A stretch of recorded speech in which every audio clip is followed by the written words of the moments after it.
ایک ہے کسی کو پکارنا، کسی سے مدد چاہنا، کسی سے کسی کام کے اندر جو ہے کوئی امداد کی خواہش کرنا، جو کہ ہو دنیاوی جو معمولات ہیں، جو عام ہمارے قواعد ہیں، ظاہری مادی اسباب و وسائل کے درجے میں، وہ شرک نہیں ہے۔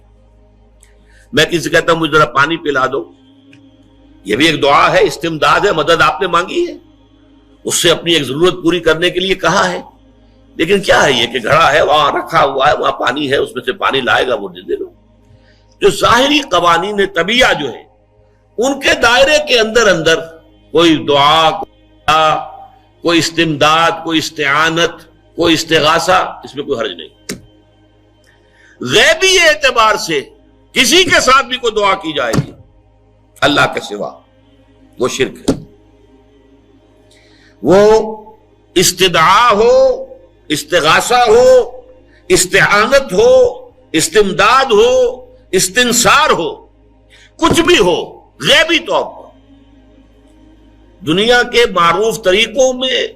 اور جو ہمارے طبعی قوانین ہیں ان کے دائروں کے اندر اندر مدد مانگنا، اس میں قطعاً کوئی شرک نہیں ہے، توحید ہے۔ البتہ اس میں بھی ایک باریک نکتہ ہے۔ ایک بزرگ تھے جو فوت ہو گئے، انہوں نے یہ بات مجھے جس طرح سمجھائی تھی وہ آج بھی میں ان کا مشکور ہوں کہ دنیا میں عام قاعدے قانون کے تحت بھی کسی سے کچھ کہنا کہ بھائی میرا یہ کام آپ کر دیجئے، آپ کر سکتے ہیں، ایک دفعہ کہنا جائز ہے، دوسری مرتبہ یاد دلا دینا کہ شاید بھول گئے، وہ بھی جائز ہے، تیسری مرتبہ کہنا شرک ہو جائے گا۔ تم نے یہ سمجھا ہے کہ تمہارا کام یہی کر سکتا ہے، کام کرنے والا تو اللہ ہے۔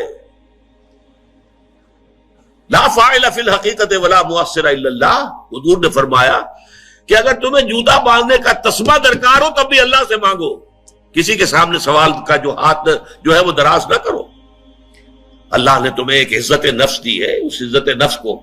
ڈھیلا نہ بناؤ، کسی کے سامنے جو ہے اپنا ہاتھ پھیلا دینا، اپنی عزت نفس جو ہے اس کو ختم کر دینا ہے، مت مانگو کسی سے کچھ۔ لیکن یہ کہ ٹھیک ہے دنیا میں کام چلتا ہے۔ حضور کا شکی شان تو یہ تھی کہ اگر آپ سواری پر ہوتے تھے اور آپ کی چھڑی گر گئی تو سواری کو بٹھا کے اس سے اتر کر چھڑی خود اٹھاتے تھے، آپ کسی اپنے ساتھی سے یہ نہیں کہتے تھے کہ میری چھڑی پکڑا دو گے۔ آپ کی تو غیرت کا عالم جو ہے وہ بہت بلند تھا، بہت بلند تھا، بہت بلند تھا۔ لیکن دنیاوی عام طریقے سے یہ کہ ٹھیک ہے بھئی آپ ایک کام ہے آپ کر سکتے ہیں، یہ کر دیجیے، اس نے کہہ دیا ٹھیک ہے میں کروں گا، پھر بھول گیا یا کچھ اور ہوا، دوسری مرتبہ یاد دہانی کرا دی، تیسری مرتبہ جو ہے انہوں نے کہا کہ پھر اس میں شرک کی بو آنے لگتی ہے کہ معلوم ہوتا ہے کہ آپ نے سمجھا ہے کہ اسی کو اختیار حاصل ہے، یہی مقتدر ہے، اسی کو آپ کا کام کرنے کا جو ہے وہ پوری قوت اور قدرت حاصل ہے، اور یہ چیز جو ہے یہ شرک کی بو اس میں سے آنی شروع ہو جاتی ہے۔ لیکن یہ ہے معاملہ سارا جو اسباب عادیہ کے تحت، اس سے ماورا آپ کسی کو نہیں پکار سکتے۔ دیکھیے سب سے بات نکتے کی بتا دوں آپ کو، فرشتے کو تو ہم مانتے ہیں نا،